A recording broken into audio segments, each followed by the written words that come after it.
Welcome to our web exclusive. I'm Mike Montecalvo along with Eyewitness News analyst Lieutenant General Reginald Centracchio. The latest developments now on the unrest in the Middle East, General. On Wednesday, Israeli officials indicated that the invasion of Gaza will happen soon. And Israeli leaders claiming that a ground invasion in the Strip could happen any day. Do you agree with that? Yes, I do. I think we'll see it in the next day or so. And I believe that because they've already positioned these troops along the border. What they're trying to do, in my opinion, is to try to select the most opportune time to limit the amount of collateral damage to civilians. They've already been criticized for that, for them responding to the rockets being taken out of the Gaza Strip into basically Israel.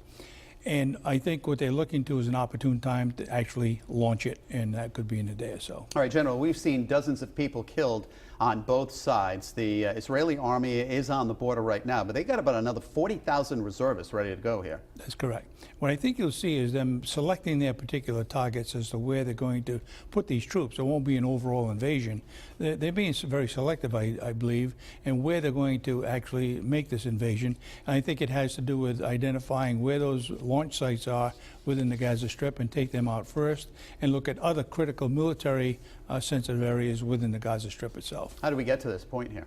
I think we've got to over the last thousands of years, but I think more recently is because of the technology that they both have, rockets, and then you have the Iron Dome capability within Israel to keep those rockets out. It's just a constant escalation of technology, as well as the will for the dissidents to do their thing to Israel, and Israel to do the response to it. And I think that'll just continue as long as there are two people left on the face of the earth in that area. All right, General, let's talk about the Iron Dome right now. Israel's Iron Dome, it's an anti-missile system. It has saved them from the rocket salvos that are going over, but it's not foolproof, right? It isn't.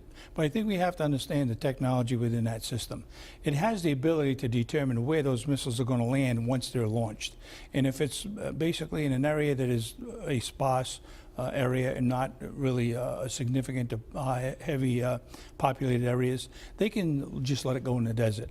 But they'll determine which ones will actually have an effect on large populated areas within Tel Aviv area, as an example, and they'll target that and take it out. That seems to be the target right now, Tel Aviv, right? That's correct, and that appears to be has been the target over the last several years for whatever reason, either because of range capability or perhaps other reasons that they don't want to go into Jerusalem at this point. You know, you look back to the Persian Gulf War in the early 90s and you heard about Scud missiles and the Patriot Missile. Is this something similar to that? Absolutely. I think the technology that we're looking at is basically the same, but the enhancement of that technology to be able to discern which target is going to be hit within Israel once that missile is launched and what target they're going to go after to take down a missile that would have more of an impact on the populated area.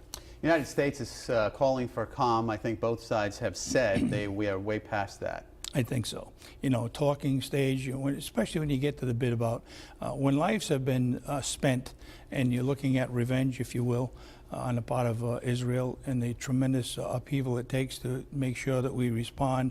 When I say we, I mean Israel. There has to be some reciprocity on if you do this, I'm going to do this, and you do it. The staying calm and talking, I think, is way past that stage right now. Now, what does the United States do at this point? Just to continue to be there as a valuable ally to Israel. I'm almost positive at this point we won't see any direct involvement as far as troops or any kind of air assets are concerned, but I think we all know that we're supportive of Israel. And I think we'll continue to see that, but no ground troops and no air support. All right, General, we have less than a minute to go here. There are 700 troops that have been added to Iraq, for example. Do you see that escalating? Yes, unfortunately. You know, we've seen this during Vietnam. We saw this during each of the wars that we've been in. It's called mission creep. You initially decide we're going to put in 300 troops, then it's 700. And then you need troops to protect the 700. So you have mission creep. All of a sudden you're at 1,000. And then all of a sudden you're back to where you were before. And I think that's dangerous, a dangerous area to be getting into. All right, General Centracchio, as always, thank you for your thoughts, and thanks for watching.